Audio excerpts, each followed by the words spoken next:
What's up, everybody? Welcome to Talking Again podcast. I am your host, Fidel. This is The Tap.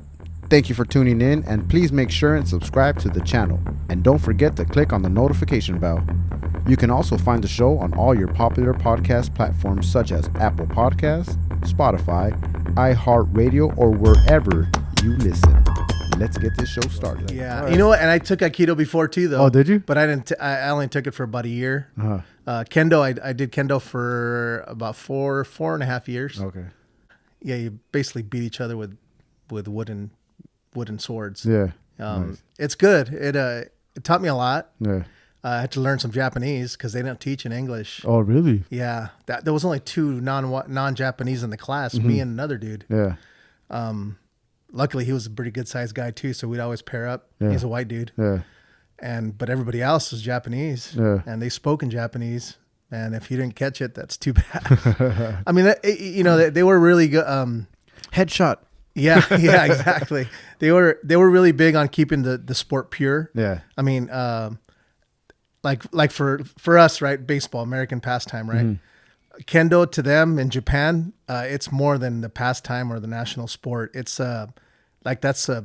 it's a way of life for them. Yeah. They're every child does Kendo at one time or another. Yeah. You know, every police officer they're trained in Kendo. Oh, really? Yeah, and Aikido. Mm-hmm.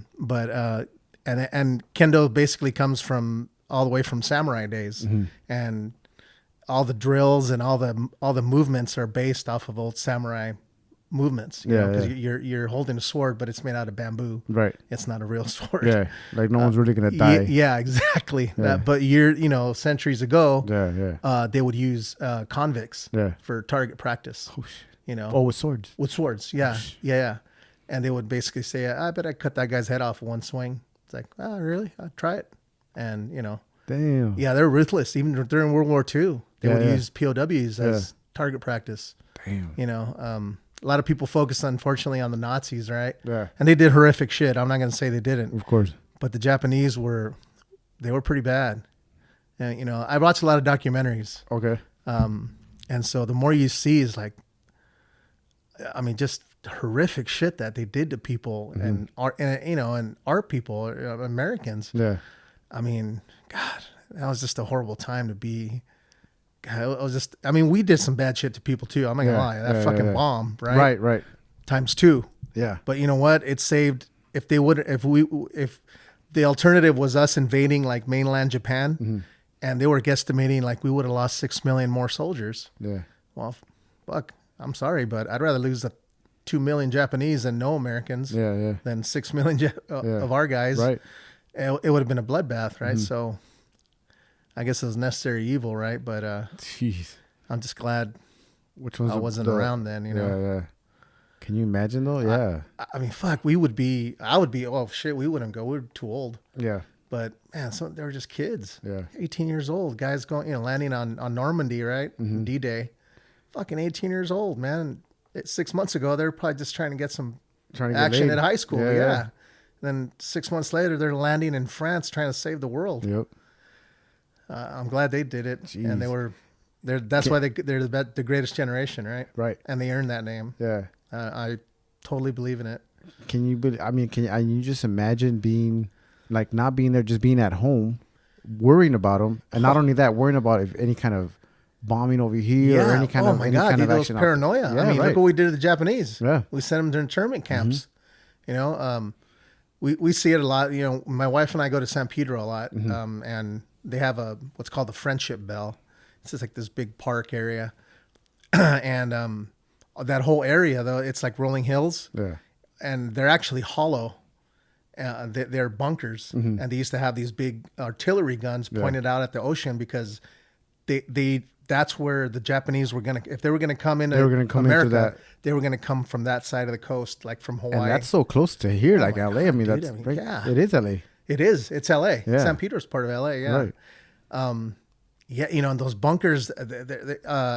Before I was a fireman, I used to be a park ranger, and it's actually considered a park. It's a park property, and so we would have to go in those bunkers and like clear them out and shit. There's kids fucking around or homeless or whatever, and fuck, dude, it's you would never know. Yeah. It's just like these big round mounds, but they're hollow, and they got these big ass cannons that are in there. It's like, wow, Damn.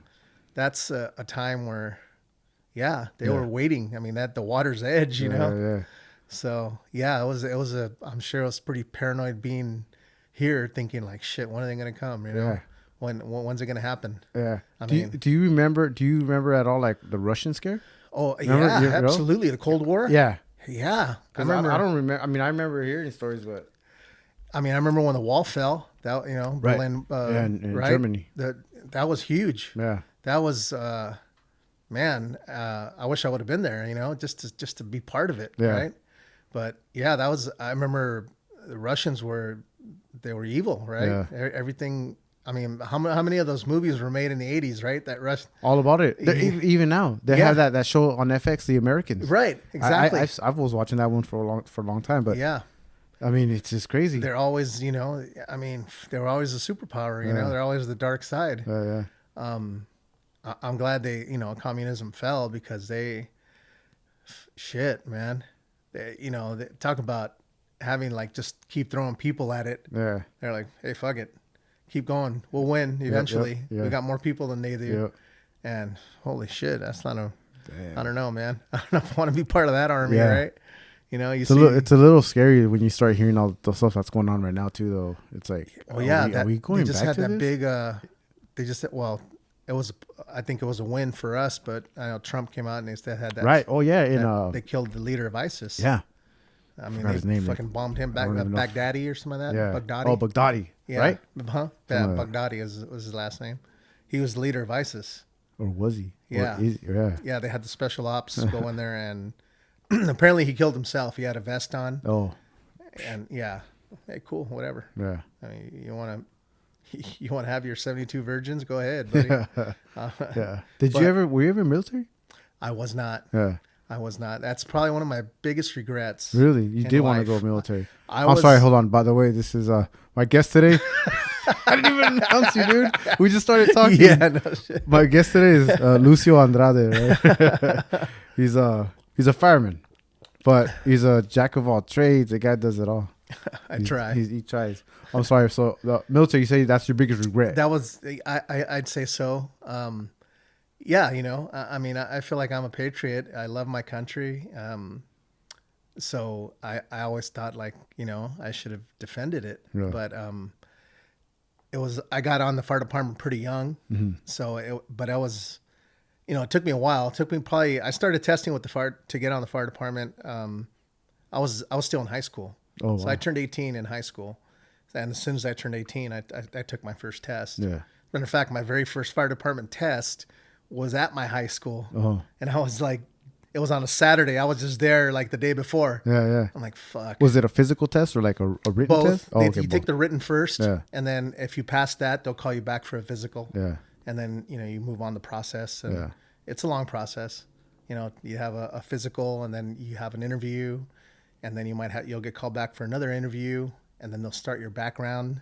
That takes a while, Yeah. like 6 months. And then they'll do a medical, and then they'll do, they usually find something, and you'll do a second medical and Yeah. rule it out. And then you get put on a list, and they call it a certified list. Mm-hmm. And they'll pick directly from that for their next academy. At that point, what's your title? Because I know, like in police officers are cadets, right? You're a recruit. A recruit. Okay. Yeah, you're a recruit, and then you're a recruit until you graduate from the drill from the academy. Mm-hmm. And once you graduate from the academy, you're a probationary fireman Probationary 1 year, right? for 1 year. Yeah. And then we were talking about that a little bit. That's Yeah, rough, huh? man, it's stressful, dude. Yeah. I mean, I had a freaking ulcer by the end of that year. Wow. You're just because you've sacrificed so much to get there, right? Yeah. And that's just to get to the academy. Right. So now you're like, all right, I'm closer, but I'm not quite there. Yeah. And then that academy just beats the hell out of you, and you're like, whew, all right, I made it. Now I'm almost there, but not quite. Yeah. And then you got to put up with a year of that, Uh-huh. testing and constant drilling, and then when that year's over, man, it's like, all right, now I'm here. Yeah. I mean, and it's, during that year, if they just don't like you, or if you do something to piss somebody off, it's not that hard to get rid of you. You know, it really because you're isn't. on that probation, right? Right. Yeah. Yeah. That's why they call it probation. Right. But you got to understand too, like by the time you get to probation, they've put a lot of money into you. Yeah. I mean, all that training, all that equipment, all that testing. So they really do. I mean, because I've had a lot of rookie firemen assigned to me. They always assign you to a senior guy. Yeah. And they're like, you stick by this guy, and you need anything, or you even have a question about anything at all, go to him first. Yeah. If he can't fix it, he'll go to somebody who can. But you got to stick by this guy. Mm-hmm. So I've had a lot of rookie guys come. You know, when I was busy working at a busier station, we'd get rookies a lot. Yeah. I mean, a lot. Like every That's where they 6 send them months. in there for the training, probably. That Yeah, station. they Well, send 'cause them it's to the busy, busy right? houses, right? Because they want to see. I mean, all right, it's time to put out here. Yeah. And you're gonna be, and you're not expecting the guy to be like cool as a cucumber. Yeah. But don't lose your shit either. Right, you know, right. I mean, keep it together, Yeah. and then we'll work through it. We'll get through it. Yeah. But anyhow, so you get assigned a senior guy, and you'll never forget that guy. I mean, he's like, you know, you never forget your first girlfriend, your first piece of ass, your first kiss. You'll never in your life forget who your senior fireman was. So you remember yours? Oh, absolutely. I hated him. I fucking hated him horribly. Did he give you shit? Oh, Is there a lot of ribbing going on? oh yeah. Yeah. Yeah. But you know, you can tell when it's, and it's true what they say, because they tell you a lot of stuff before you get out there, and they'll say, hey, if they don't fuck with you, they don't like you. Oh, okay. Yeah, If they leave you alone, then that's Start when worrying. that's when you should worry. Yeah. And it's true. Yeah. It is. You know, if we have a rookie, we'll fuck with them. Yeah. You know, come on. Because it's just a tradition. Mm-hmm. That's one thing about fire department, at least with our job, it's tradition is a big part of it. Yeah. You know, so is pride and so is professionalism, but tradition, I mean, we still have tools on the fire engine that are over 100 years old. Wow. And I'm sure operable tools. You The still what? operable? Oh You yeah, still use them? absolutely. Like the thing we hook up to the hydrant Yeah. to get water. Yeah. That thing's over 100 years old. Yeah. It's like 115 years old. Damn. Fuck, it works. Right. Right? Why, And- why change it? Yeah, why change it? And that's one thing about guys on the fire department. We don't like change. Yeah. I mean, it's amazing because every fire department's the same. Yeah. And you could ask a guy like, why do you do that way? That's the way we've always done it. And you can go to the New York City. Hey man, why do you do that way? That's the way we've always done it. Yeah. That's just the way we've always done it. Yeah. And who are you to change it? 150 years of tradition, right? Right. True. Yeah, you're right. So I'll just keep doing it because it works for one. Right. And you're right. I'm not about to fuck something up that's been around that long. Yeah. And it So- works. Yeah. Like you said, it Yeah. works. And so guys, like I said, yeah, we have stuff that just, we could update. I'm sure we could, get brand new of everything if we wanted to, right? Yeah. But no, guys just like what they have. And if it works, they'll stick to it, Right. and it's technology and it isn't always the best thing to have. Yeah. It's helped us, we've definitely come a long ways with it.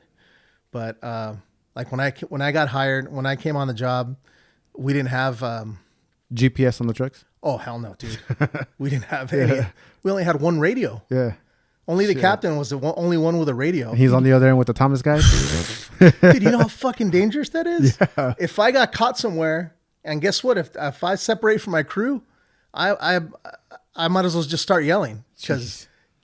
But then, times came forward and we had, all right, now everybody should get a radio, right? Right. So we got radios, and that was a huge step forward. Yeah. And that wasn't actually that long ago. That's what I say, maybe 10 years ago No. at the most. Yeah. With the radios? Yeah. Oh, shit. Yeah. Before that, it was one radio. I Yeah. mean, dude, so we all, and that actually kept So us, now that everybody has a radio, what does the fire chief do?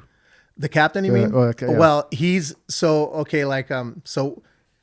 all right. So saying a crew is usually 4 guys, right? Okay.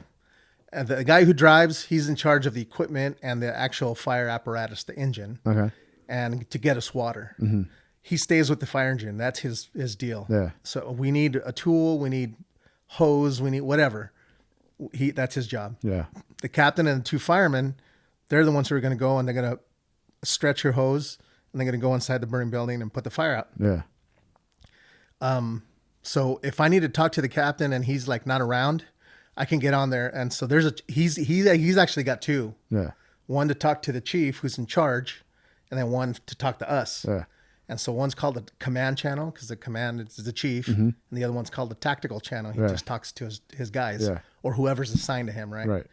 And so he's got to be aware of both. And if I need something, or I get lost, or I could just put out a Mayday call, and I don't have to talk directly to him. I could just go on command and put it out, emergency traffic or whatever. Everybody, and then we follow protocol. Yeah. But yeah, so now it's a lot more important. He's got to keep track of what's going on condition wise. Like, so, he steps back and is like, okay, my two guys are going this way. All right, what's going on around here? Yeah. And he's got there's triggers. They call them triggers. Yeah. Like when something happens, he's like, okay, when that thing starts to burn, I'm gonna pull my guys back. Yeah. Or when that wall starts to sag, we're getting out. Yeah.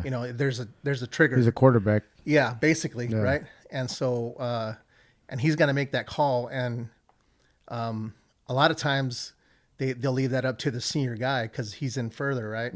And he's closer to the actual conditions because the captain might be back a ways, kind of sitting back looking at the bigger picture, but he doesn't know what's going on inside, further in, right? Yeah. And so he might ask you, hey, what do you got up there? What's going on? And you tell him, hey, we can't find this fucking thing.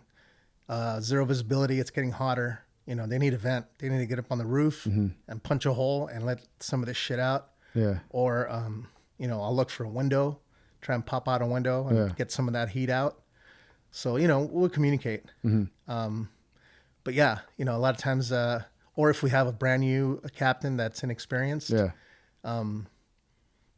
not uncommon. Like if you get a guy who's come on, he was a fireman for 2-3 years, then he went and he became a paramedic, and then he went on the ambulance for 10 years, and then he decides to promote to captain. Right.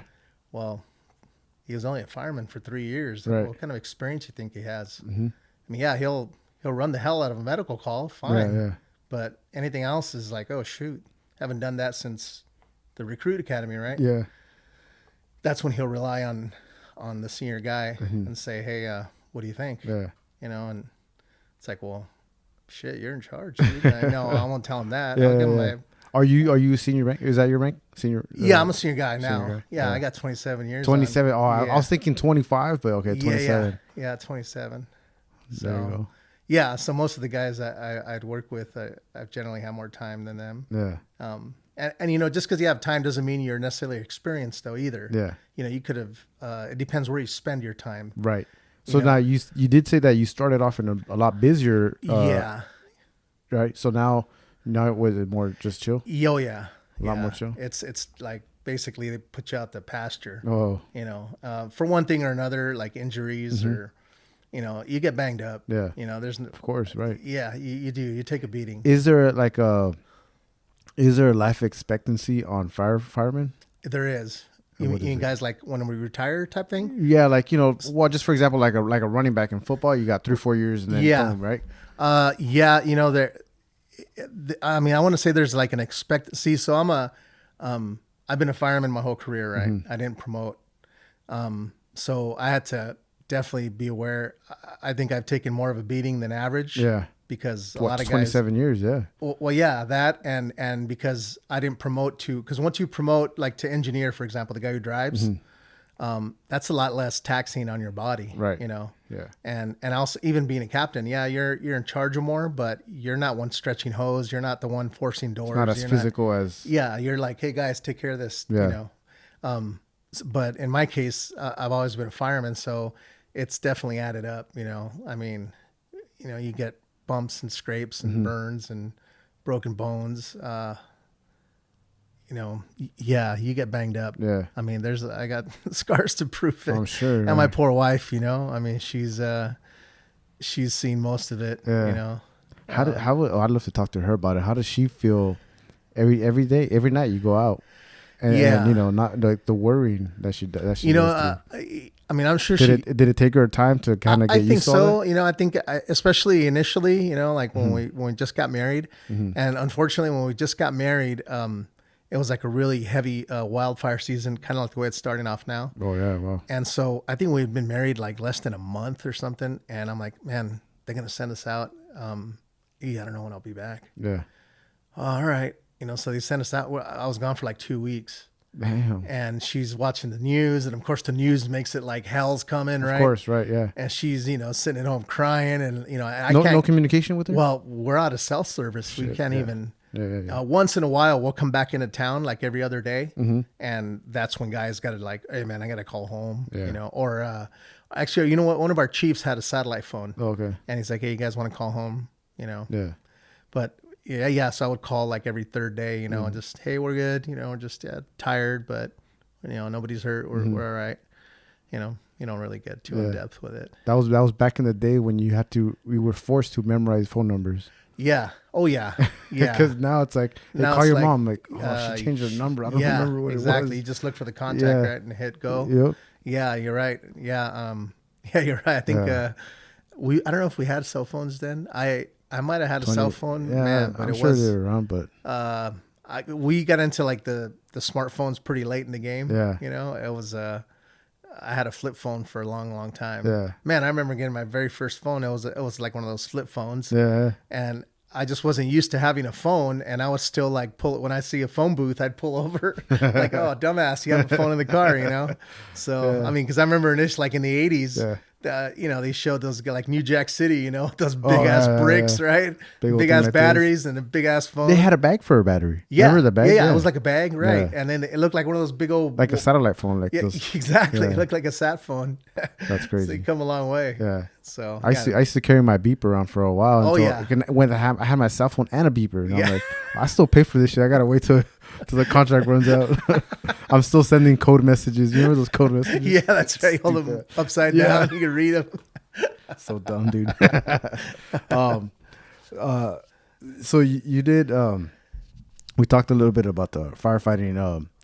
Not changing the style, having the same thing from one station to another. You even mentioned like going to New York. Now I know you actually went to New York and during September 11th, 9/11. Right. You got sent out as the cleanup crew, or? Well, yeah. I mean, it was like they called it recovery effort, right? So we didn't go out on 9/11. We went out. So let's see, 9/11 September. We were probably out there like late September. Mm-hmm. So it was like a couple weeks, 2.5 weeks or something by the time we got out there. I mean, it took them like a year, right, to clean that up. Yep. But so we went out there, that was a big deal for a lot of us, because years prior we had a really long stretch where we would go back to New York City every year for St. Patty's. Okay. And St. Patty's in New York is a big deal. Yeah, right. I mean, holy shit, they cut loose. Yeah. And 85% of the fire department's Irish. Yeah. So you could imagine. In New York. Yes. Yeah. And they got 12,000 firemen. Yeah. So you can imagine, dude, that St. Patty's parade, holy mackerel. Yeah. It's good stuff. It's game time. Yeah. It's like, I mean, so we went back before 9/11, probably about, I'd say 10 years. In a row. Every year we'd go back. Some guys, sometimes more than others. You would have like 20 guys sometimes. Yeah. I think a couple of years it was like 4 of us. Yeah. But without fail, right? That was our deal. And you get to know guys. Yeah. I mean, guys will put you up at the firehouse. Yeah. They will put you up at the firehouse. Shit, they'd even put you up at their own home sometimes. Yeah. Well, no, I'm sure that brotherhood runs real deep, right? Especially after you go back 2-3 years and like, oh yeah, hey, come on over and meet the family. You gotta, and you make friends, and you're tight. And these guys, I mean, you want to talk about steeped in tradition, They got, you talk to some of these guys that work at like a good friend of mine, Billy. He worked at the firehouse across the street from Yankee Stadium, in the South Bronx, and old Yankee Stadium. Yeah. And so I remember going there, and I went back one year twice, once for St. Patty's and once later on, like it was like September-ish, maybe late summer. Yeah. And we sat on the roof of the firehouse and we could see the game. Nice. I mean, it's like, wow, you know what I mean? Yeah. And so this guy, Billy, so he worked there. It was Engine 68. He worked there. His dad worked there, retired from there. He had 2 uncles worked at the same house. His grandfather worked there. Wow. So, and that's just the way it goes. Yeah. You know, it's just like, it really is cool to see, you know. Yeah. I mean, you know, that tradition is Of course, like, yeah, yeah. it's embedded in you. That's a big, big part of you, especially over there. Yeah. You know, they're really big on it, you know. Those guys are, man, Yeah. they do it for the love of the job. Of course, right. I Yeah. mean, they don't get compensated, I don't think, as much as they should be. You know, they get paid enough to live comfortably, maybe. A lot, I think all of them have other jobs as well, you know, really? days off. But that, you know, it's just unfortunate. So the you know. pay's different in the East Yeah. Coast than it is in the West Yeah. Coast? A lot? Yeah. I mean, Significantly. wow. Why is that? I mean, I don't know. I couldn't tell you, you know. I don't know why. that's interesting.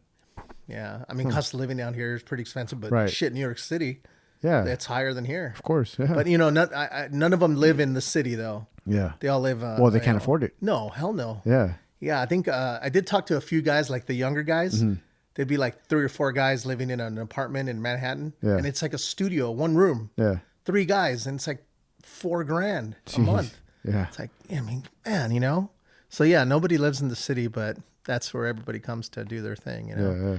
So everybody lives out. I know a lot of them lived in Queens, you know, the suburbs out, Yeah. a little further out.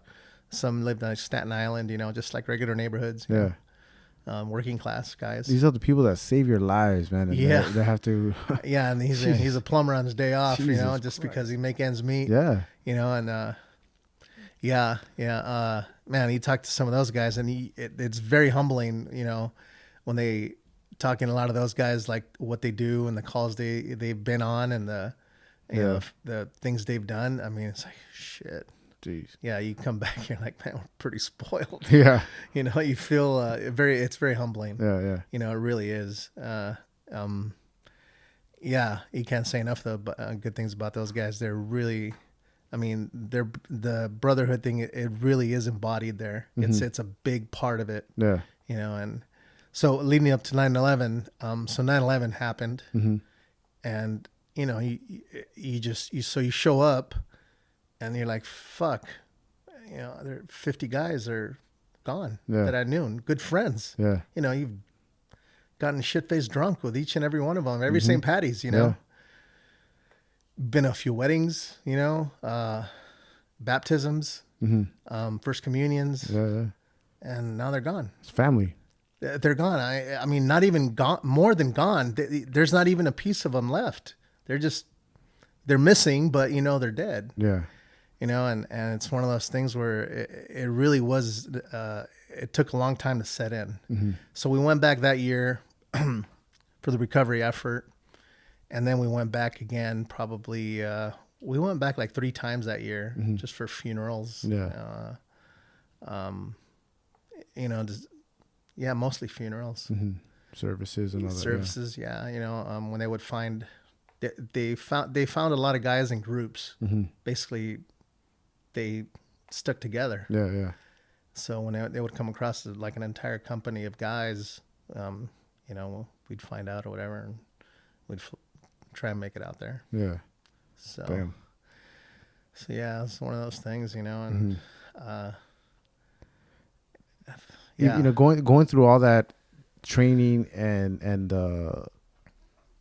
like in when you're a recruit, I mean, I can't imagine that they train for something like that. no, You know, not at all. right? Yeah. So how could you? right.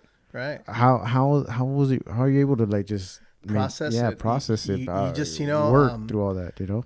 You know, every guy prepares himself mentally in their own way. You know, some guys are religious, other guys focus on their family, but every guy has his thing. You know what I mean? And I just basically thought, well, hey, I'm just gonna go, like, I'll go for a couple hours, and then, all right, what's next? Yeah. A couple hours more, what's next? Just, you know, little by little, you know, don't try and absorb the whole thing all at once, because it'll crush you. You'll be overwhelmed. Yeah. At least I would be. So I would just be, you know, just, you have to deal with it, you know. And then I would just look at, you know, some of my friends that were there, and I just couldn't, I almost couldn't comprehend what they were going through. Yeah. You talk, cause I remember talking to this guy, Danny. He worked at that firehouse out in the Bronx. Young guy. Him and his brother both were on the fire department. They're twins. Mm-hmm. His brother worked in Manhattan. Danny worked at the Bronx. So I remember going out there, and I heard, his brother didn't make it. Yeah.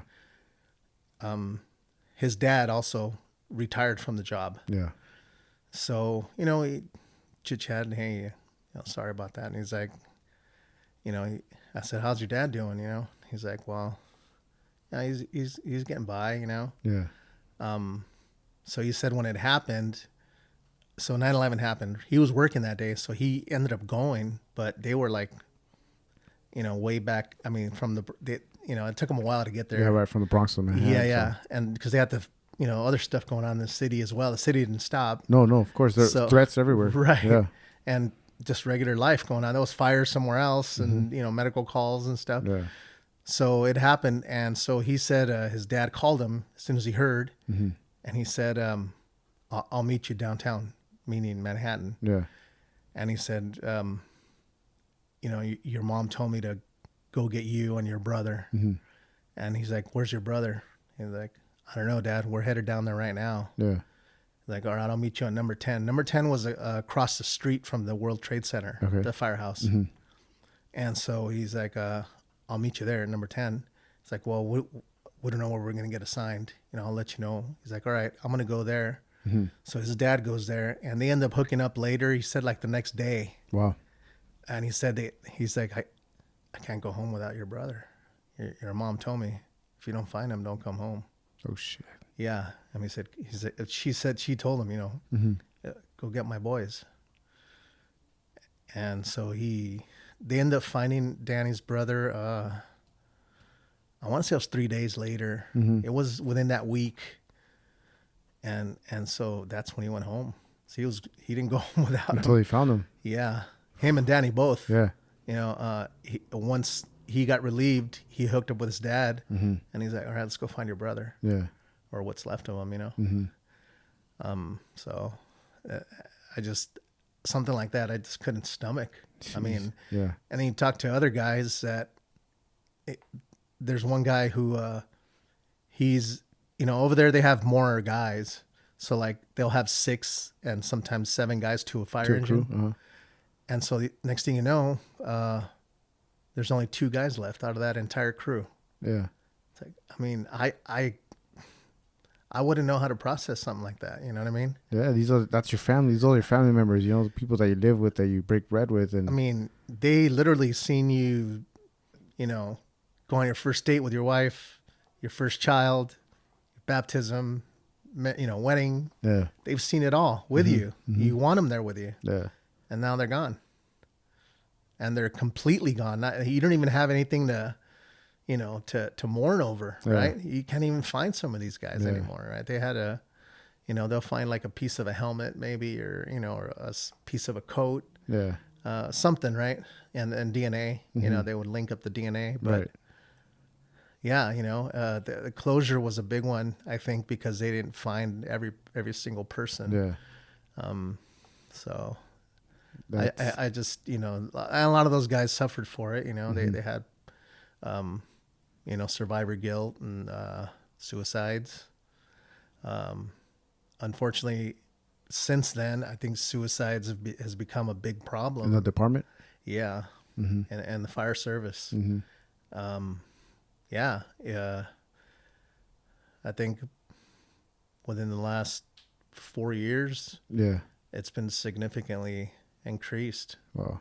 For a lot of reasons. Mm-hmm. Some guys, terminal illness. Yeah. A lot of guys, a common one is guys will get hurt somewhere, break a knee or whatever.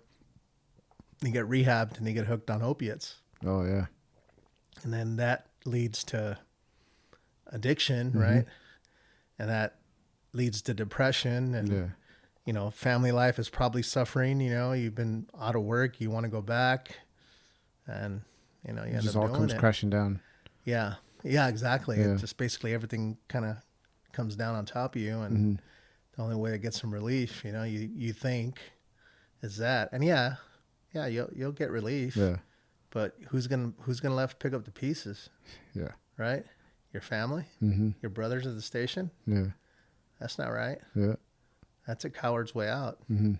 It is. It's I'm not saying it's, you know, it's just not the thing to do. Mm-hmm. You know, you think, you know, a lot of guys that are in that situation, they think they don't want to be a burden, you know, Yeah. on their families, Mm-hmm. or so they think that's the way to alleviate but the damage is huge, right? Yeah. You know, when you do that, it's just, there's a stigma to that, you know, that nobody wants to talk about. Right. You know, it's a very uncomfortable subject. Is that something that's more open now and that you've seen, or, you know, we do have more peer counseling groups mm-hmm. now, and more like therapists, you know, that are available for, you know, so we had a guy that one of our guys got killed. Mm-hmm.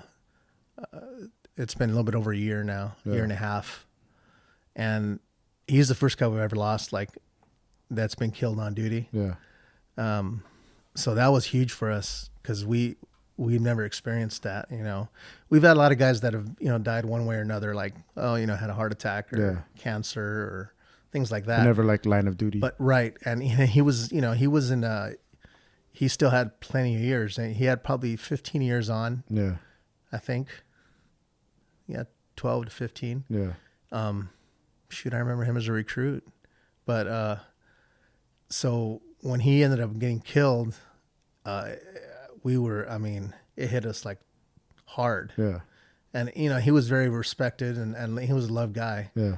I mean, the first thing I thought is like, and it's a shitty thing to think, but it's like, fuck, how come it couldn't be so-and-so? Yeah. Right? Yeah. You know, selfishly, because he's my friend. Mm-hmm. I don't want to lose my friend. Yeah. You know, this fucking other guy, you know? Yeah. Yeah. I mean, yeah, that's not right. I'm not going to say I don't condone that, but I did. I thought that. It's like, fuck, why him? You know, why? He was one of the best guys I've known, you know. I worked with him the week before it happened too. Yeah. But it was really hard on a lot of people. Mm-hmm. So, you know, that was a total new area for us to get into, because we never had to deal with it. Yeah. You know. And they offered that kind of service, maybe somewhat like counselors, someone to talk to. Yeah. You know, and we've always had like it's called a critical incident stress debriefing team. Yeah. So if there's certain calls that you go on, they automatically get sent out to the station after, and they don't force you. Like, you're not going to sit you down and say, okay, you have to talk to me. Right. But they really do promote it. Like, hey man, they encourage it. Yeah. Some guys are just like, hey man, I'm fine, really, you know? And yeah, for the most part, you know, guys are like, all right, hey, it sucked. You know, it was a shitty call. But, you know, the thing that I remember an old guy telling me when I was a rookie, he's like, hey, listen, you're going to see a bunch of shit that you don't like, you know, ugly stuff. Yeah. But just remember, you didn't cause it. Yeah. You got there after. Mm-hmm. You got there to fix it, and try your best and go your hardest to fix it. Yeah.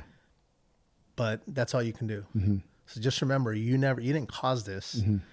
And I always figured, like, yeah, you know, I didn't pull the trigger. Right. I didn't drive the car into that group of kids, or, you know, shit like that. Mm-hmm. Yeah. Do I want to be there? Not really, but it's my job, and I'm going to try my best. And so, but a lot of guys just take that, you know, they'll take that each one of those calls, you know, they'll take it like a little bit personal, right? Mm-hmm. And he times that by hundreds of calls you go on, and it adds up, you know. And so, anyways, like, there's certain calls you go on that they automatically send that team out, and they'll talk to the companies that were involved. Yeah. If it's like a fatality fire, if it's like a child or infant death, or like an active shooter type of thing, you know, where numerous people were killed. Yeah. Stuff like that, you know, they just want to make sure nobody's rattled too much. Right. More often than not, you'll hash it out between you and your partner. Yeah. You're like, hey, you know, you cool? We're all right. And, you know them better than anyone else. So yeah. And you know, you sleep together, you eat together, you do everything, right? You live together. So if he's bullshitting, you'll know. Yeah, it's like, yeah, exactly. I said, you can tell. Right. And of course, you're not gonna say, "Hey, man, I'm gonna call incident." I'm gonna call the counselors in. Right. Just sit there and talk to them. That's all you need. Mm-hmm. You don't have to be necessarily a trained professional, right? Right. You just need somebody to listen. Mm-hmm. Well, generally speaking, once guys vent, they're pretty good about it. So you personally, are you someone that can compartmentalize something like that, or are you just desensitized to it? I think I've gotten a little bit desensitized to it over the years. Yeah. Whether I chose to or not, it might be like a built-in defense mechanism. Yeah. But yeah, it's, just after a while, it's like, all right, well, that's unfortunate, but as long as you do your best, I think, then fine. You shouldn't feel bad about it. Mm-hmm. You're human. Of course, you don't want to see somebody else in a horrible situation. Yeah. But if you just did everything if you feel really that you did everything possible, everything that you were trained to do, and it still didn't work out, I got nothing else to give you. Right. That's all I had. Yeah. But if the rub comes if you like, shit, I could have gone just a little more, right?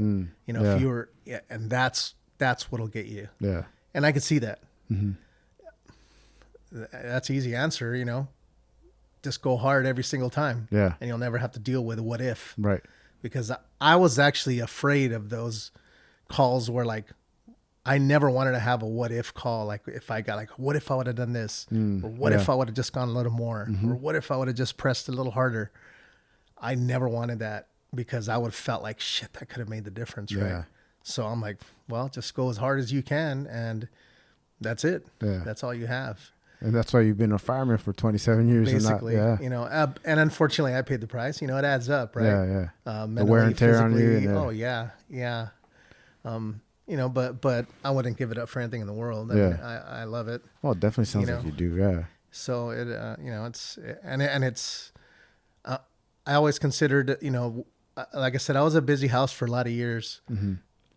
And I was there because, I came on the job to do my job, not to just ride around in a red truck all day and, wave at kids. Yeah. Be the women's heartthrob. Yeah, exactly. And I don't know where that shit came from because all the women in that area, there aren't women you want to go on a date with. I mean, they're all basically either crackheads or hookers, Yeah. And it's like, and it's all the pretty boys in the nice part of town that aren't doing anything that are, getting all the gals. But that's hey, whatever. I didn't come on this job to date. Yeah. But yeah, of course it helps, right? Yeah. Uniform does a lot. Yeah. But, regardless, I always felt like being at a busy company, you're just, I just thought, well, I'm getting the opportunity to do my job. Yeah. And that's why I stood there for so many years. Right. But after a while, it was like, all right, it's really kicking my ass. Yeah. Loss of sleep is a big one. Mm-hmm. You go days without sleep, and it adds up. Of course, yeah. Plus you're mentally you're tired. Yeah. Physically, you guys are on 3 days, right? 3 days straight, and then so our department works like it's we work what's called 3-4. Mm-hmm. I'm sorry, 4-4, and then 4-6. So that means like we work 4 shifts, which is every other day. We work 24 hours. Yeah. Every other day. So like, saying for example, if my cycle starts on a Monday, I'll work Monday, Wednesday, Friday, and Sunday, and then I'll be off for 4 straight. Yeah. And then I come back, and my next cycle I'll do every other day, right? Again, and then I'll be off for 6 straight. Yeah. So, the days in between, like saying if I work Monday and I'm off Tuesday, I work Wednesday. Yeah. You're not you're going to do one of 2 things on that Tuesday. You're either going to sit around and try and catch up on sleep, or you're going to just suck it up and do what you need to do. Get as much as you can done for the week or whatever. Yeah. And then, go to bed that night exhausted, go to work the next day and get your ass kicked in all day and all night. Yeah. And it just, that's not a very good that cycle. Schedule, some people might think, oh, that's cool every other day, but it doesn't sound like it's that fun. Yeah. That day in between isn't. Like you never get your rhythm, while you're there. Yeah. And that's just it. Your body is like, the timing's off. Yeah.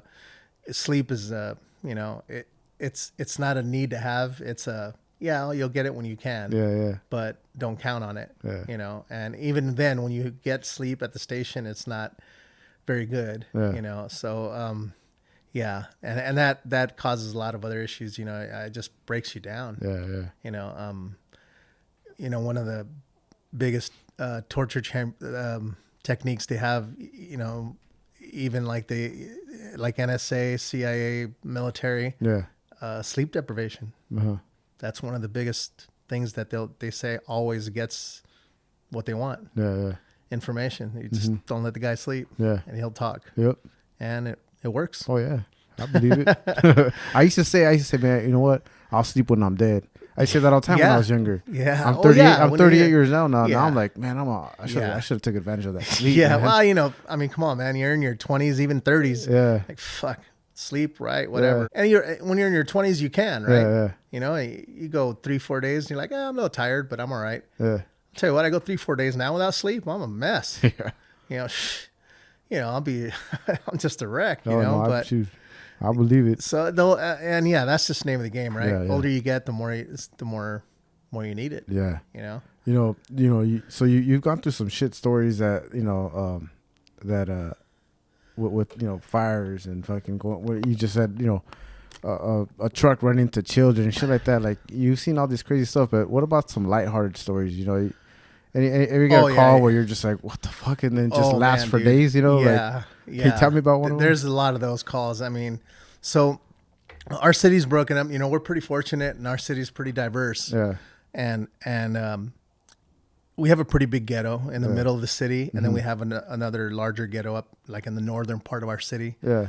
And then we have like a section further down towards the water, and that's where all the gays are. Yeah. And it's like second next to San Francisco. I think San Francisco has the most, then us, Long Beach, and then I think Miami. Oh, really? Yeah. Okay. So and it's it's just the way that's where they are. They're all in that area. And so I worked in that area. Actually, my first 6 years on the job, I was assigned downtown that area. And some of the weirdest shit I've ever seen. I mean, you almost have to like actually be there to believe it. Or see it. So you're up all night down those, and it's a busy company. And I mean, so we'll be driving around, and there's a lot of obviously there's a lot of homosexuals, right? But there's still a criminal element. There's still a lot of drugs, of course, a lot of violent crime, and just weirdness in general. Like it seems like that area has the largest concentration of psych patients or people with psychological issues. Yeah, a lot. I mean, it's like the Twilight Zone all the time in that area. Yeah. I mean, one of the ones that just sticks out, I guess. So we're driving. It's in the middle of the night. It's like 3:30 in the morning or something, and we're coming back from a call. So we followed up to the hospital, and I forget what the actual call was. It might have been somebody had a full arrest, like a heart attack. So we followed up with the paramedics to the hospital. They needed some help, and so we cleared, and we're on our way back, and we're just going, tooling right along, and I look over and I see a guy walking on the sidewalk. And I'm like, yeah, it looks something odd. And it was kind of dark. Yeah. And so I got my flashlight out and I lit him up. And I'm like, what the fuck? Well, for starters, he was naked, right? And which isn't uncommon, right? Okay. We see some people that that's are just normal for you guys right now. in that area. At that point. At that area, yeah. It's like I wasn't too shocked to see a naked man walking down the street. Yeah. But I'm like, and he was a little ways off. I'm like, what the hell is he dragging? Because you could hear something dragging on the ground. Yeah. I'm like, what the fuck is that? So the thing about being in that gay area, there's a lot of things that go in people's asses because that's just the name of the game. Yeah, right. Well, this guy had a curtain rod, right? The thing you hang your curtain from. And you know how they got like some of the old like 80s ones have like those balls on the end? Yeah. Like brass balls, right? Yeah. Those brass ones. Yeah. He had one end was up his ass, and the rest, because this thing's like 6 feet long. Yeah. And the rest of it was just on the ground dragging it. And he was just tooling right along. Yeah. Like, no big deal. And I'm like, hey guys, what the fuck is this? And we just had to look over and we burst out laughing. You Yeah. know, I mean, where else would you see it? And Yeah. I wouldn't believe it if somebody told me, Yeah. but I'm looking right at it. And he looked over and just like, hey guys, What's going on? whatever, you know, not a big deal. Yeah. How's it going today? Oh, pretty good. How's Talk your about, ass feel? talk about your curtain call, Yeah. right? Yeah, no shit. Damn. Yeah, so stuff like that. There's a lot of funny calls. Yeah. I mean, not just obviously the more stressful calls, but Yeah. you go on stuff that's like, man, Yeah. what the hell were you thinking? Oh, man. You know, like testicles, you know, is another one, Yeah. right? You think of a, Getting caught in a zipper or what? Zippers or man. So we went Again- on this again in older Long Beach? couple, like we're talking, I don't know. They were probably in their late 60s in there Yeah. somewhere, you know, cool, you know. Well, she decides to think like, hey, I'm gonna get a cock ring, you know, for Yeah, for a 6-year-old man. Yeah. shit, you know. Why not? Probably needs a little help, right? Yeah. Keep the blood in there. Mm-hmm. Well, I don't know if they did the research or whatever, but for starters, she went and got the ring Mm-hmm. at like Home Depot. Oh shit. So this thing's made out of steel. Yeah. It's like hardened steel. Yeah. And strike one right there. Mm-hmm. So that thing's not, you know, it's not made. Yeah. That thing's made for high pressure, right? Yeah. And then step two is, well, they must not have read the directions right because, all right, so that slides over your penis and you go for it. Yeah. Well, my man put his penis and his nuts through it. Oh. Yeah, so it had it all the way back. Damn. And so, yeah, he's like, oh, man, this is awesome. And they, I guess, had a round or two. Yeah. And he's like, hey, cool. Now, oh, shit. His nuts swelled up. Yeah. And they were getting more swollen. Yeah. So blood was coming in and it wasn't coming out. Yeah. And they were like at their wits' end. I guess they had tried everything. This poor fucker had like palm olive on there. He had like Crisco. Masola. Oh my God, dude. I mean, they try to get, and he's like, Oh man. finally they're like, just call 911. Yeah. They'll fix it, you know, basically. And that's the thing. Anything, I'm talking like if you have a busted water line, Yeah. call 911 and we'll come out and we'll fix it. Yeah. We won't actually fix your pipe. We'll stop the the damage. Yeah. So from that to your entire house burning, everything in between goes, and Yeah. we'll come out and then we'll do what we can. Cock rings and everything. Cock rings involved. So how'd yeah. you guys get it out? Well, we get there and he had like a towel over it. Poor guy. He was an older man. Yeah. And he was on this like lazy boy and he didn't even want to move, man. He's just sitting there. He's like, guys, we should have probably done our research on this one, and he pulls this towel back and oh man, each one was probably not a baseball, more like a softball. Jeez. They were massive, Yeah. dude. And they were like purple almost. Oh. And he was, man, I mean, he was in so much pain, poor guy. Yeah. And we're like, oh, fuck. After we like took it all in, we're like, man, hey, listen, we're going to have to get you to the hospital, buddy. Yeah. And so we're like, ma'am, you know, this is what's going on, yada, yada. She's like, oh, well, I didn't know. I just went to Home Depot. Oh, fuck. Thanks for telling us because, Yeah. you know, we have these things called ring cutters. Yeah. And when people, especially when people get burns, you swell up right away. Right. So if someone's wearing a ring and we don't get it off quick enough, Yeah. we can stick that thing in there and like cut the ring off. It's like a little wheel. Yeah. So first thing we thought, I was like, hey, let's try the ring cutter. Yeah. We get it in there and it wasn't doing, I didn't even scratch it. Yeah. Broke your Oh, ring cutter. shit. This is it. And that's when we figured like, oh man, this is hardened steel. Yeah. We get him to the hospital. They're like, hey, you guys try the ring cutter? It's like, yeah, not working.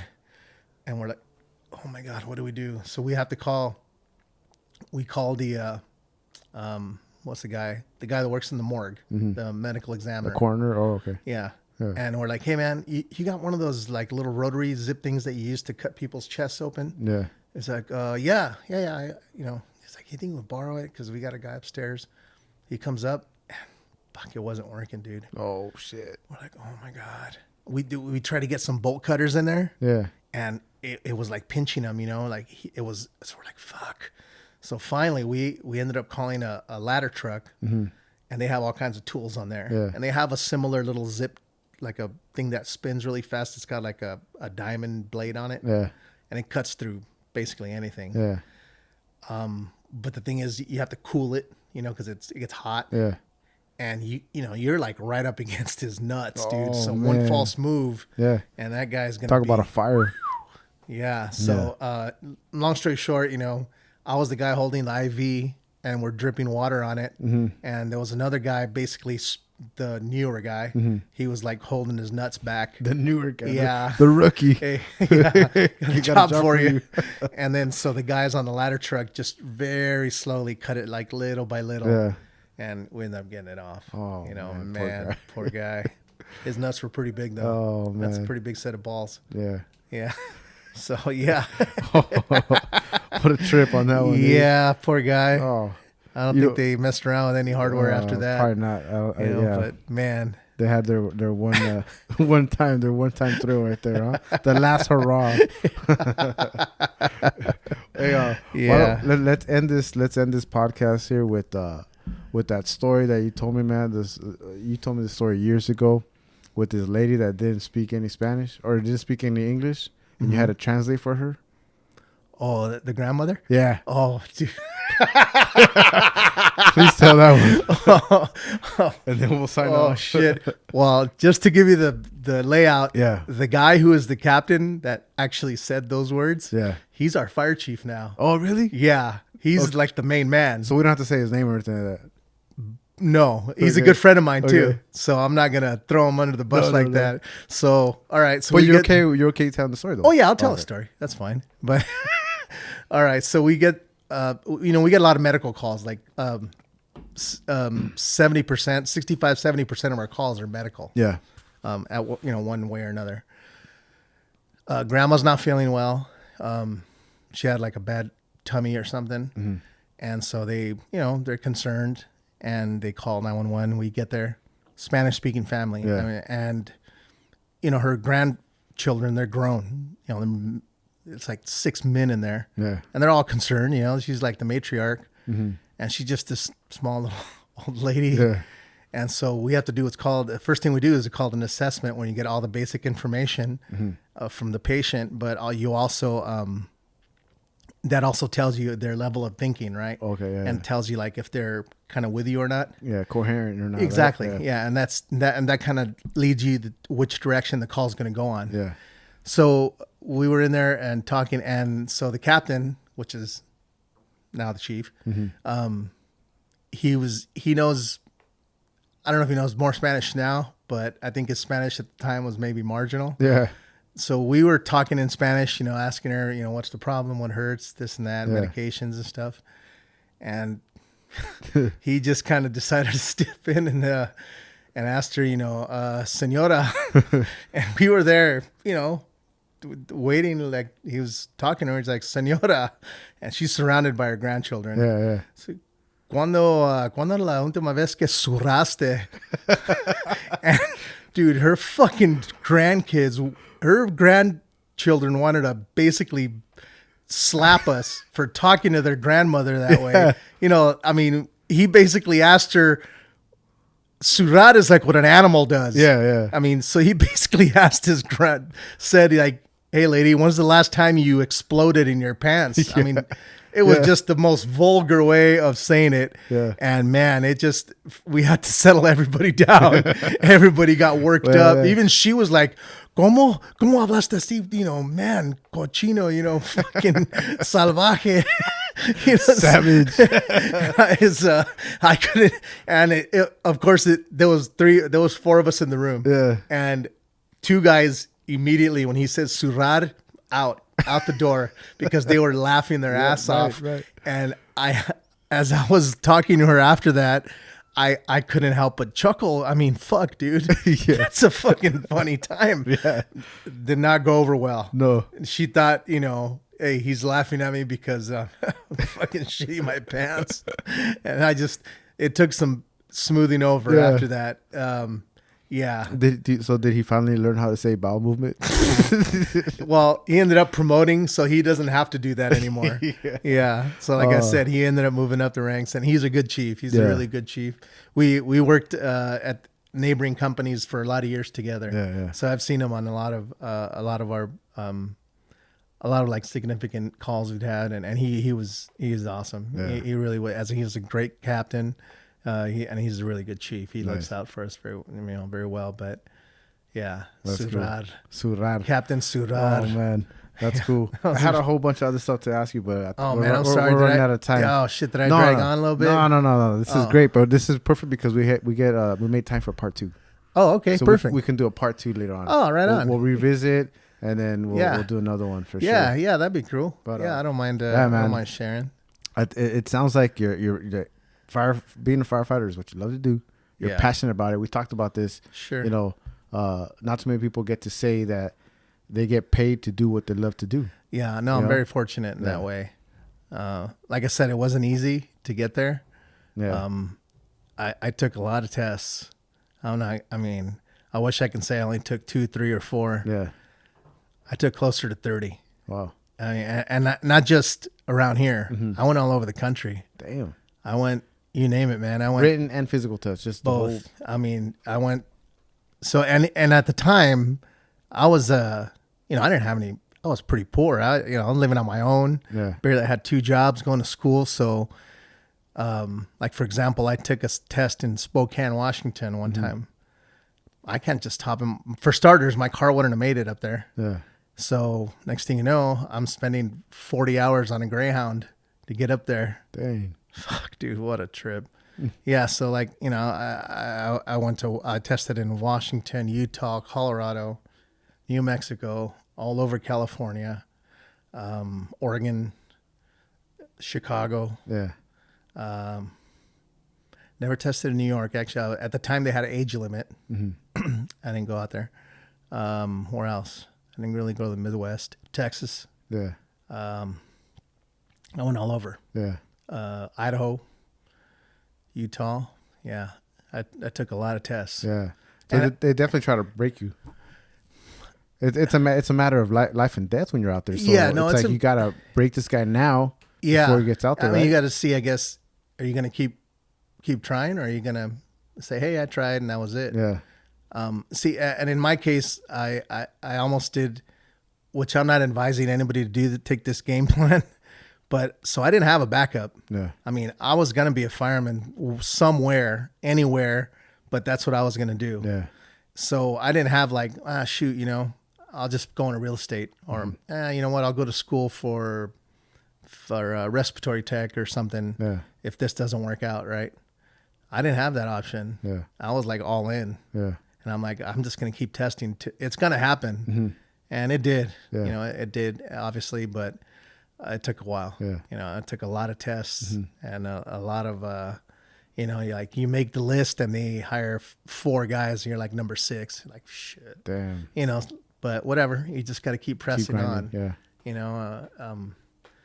That's just the name of the game. Yeah. I mean, I even remember when I took my test to get on here at Long Beach, there was they hadn't hired now we hire every 2 years, like regularly. Yeah. But back then they hadn't hired in 89, 90, 91, in 3 years. So there was they needed guys. Yeah. Or there was they were going to put at least 2 classes through. So that's like 60 guys. Yeah. I remember showing up to get my application, and there was like 12,000 people there. Damn. Yeah, for 30 guys. Yeah. So I'm like, I'm gonna make it. I don't know. I hope so. Yeah. So just pay attention and do your best. Yeah. And and I got called for the first class. Yeah. And so out of 12,000, 30 out of 12,000, that's something like 1.2% or something, right? That's like a math, but yeah, no, I get it. It's and you know what? And there's a lot of other guys who tried and didn't get picked up. Yeah. Obviously then either, but it's how bad do you want it? Yeah. Right. That's very important though. I mean, that says a lot about you because there's a lot of people say never have a plan B because it's easier to fall back to. That's what that's what I was thinking. That was your because it's like I don't have a safety net. Yeah. So if I fall, I'm gonna hit the ground. Yeah. So don't fall. Yeah. Right. Yeah. And there's a few times where guys are like, hey, what do you think you'd be doing if you weren't a fireman? Yeah. I wouldn't be doing. Yeah. I'd be a fireman somewhere else. Yeah. If I wasn't here. Yeah. So find a way. Yeah. Yeah, Shit. Well, there you go, man. There you Yeah. have it. Thanks a lot, Lucio. absolutely. Thanks It for was having fun. me. Of course, man. There you Yeah. go. That's Lucio. This is Fidel Talking Again podcast. We're out.